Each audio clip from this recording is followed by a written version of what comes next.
হয়েছে পারভেজ এক বাবু। বিকেল ও চার বন্ধুর গল্প। গ্রামের মেঠো পথ ধরে যখন আমরা চার বন্ধু রসাখোয়া বাউল উৎসবের দিকে হাঁটছিলাম, তখন থেকে মনের ভেতর একটা অন্যরকম আনন্দ কাজ করছিল। শীতের মিঠে রোদ আর বাতাসের সাথে ভেসে আসা এক তারার সুর যেন আমাদের স্বাগতম জানাচ্ছিল। উৎসব প্রাঙ্গণে পৌঁছাতে চারপাশটা গিজগিজ করছিল মানুষে, কিন্তু আমরা চারজন যেন নিজেদের এক আলাদা জগতেই ছিলাম। বাউল গানের সেই আধ্যাত্মিক সুরের মাঝে চলল আমাদের অপরাণ ইয়ার্কি আর ফাজলামি। একে অপরের পেছনে লাগা পুরনো সব মজার কথা মনে করিয়ে দিয়ে হাসাহাসি করা, সব মিলিয়ে সময়টা যেন ডানা মেলে উঠছিল।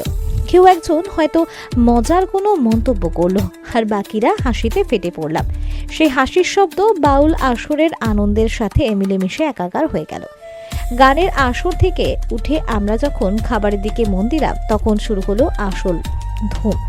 মেলায় যা যা পাওয়া যায় সবই যেন আমাদের চোখে দেখতে হবে। গরম গরম জিলেপি, ভাজা ভুজি আর স্থানীয় খাবারের সেই স্বাদটা মুখে লেগে থাকার মতো। আমরা শুধু খেলামই না, খাওয়ার সময়ও চলল একে অপরকে নিয়ে খুনসুটি। কেন এই উৎসব আমাদের কাছে স্পেশাল? আসলে রসাখোয়া বাউল উৎসব আমাদের কাছে কেবল একটা মেলা বা অনুষ্ঠান নয়, এটা আমাদের চার বন্ধুর একে অপরের কাছাকাছি আসার একটা উপলক্ষ। দৈনন্দিন ব্যস্ততার মাঝে এই দিনটা আমাদের মনে করিয়ে দেয় যে দিন শেষে এই হাসি ঠাট্টা আর একসাথে কাটানো সময়গুলোই জীবনের আসল প্রাপ্তি। মাটির সুর আর মনের টান সব মিলিয়ে এই উৎসবের স্মৃতিটা আমাদের হৃদয়ে চিরকাল অমলিন হয়ে থাকবে।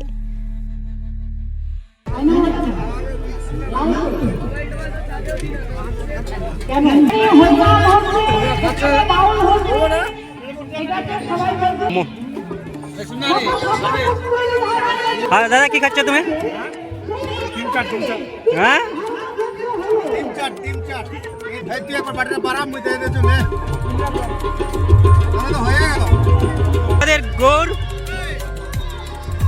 আমাদের গোর ফুচকা খাচ্ছে।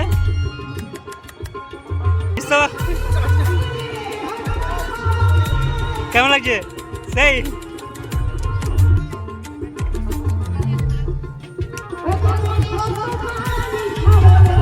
এই যে নতুন দোকানের আমাদের বাউল মেলার উপস্থিত হয়েছে পারভেজ বাবু।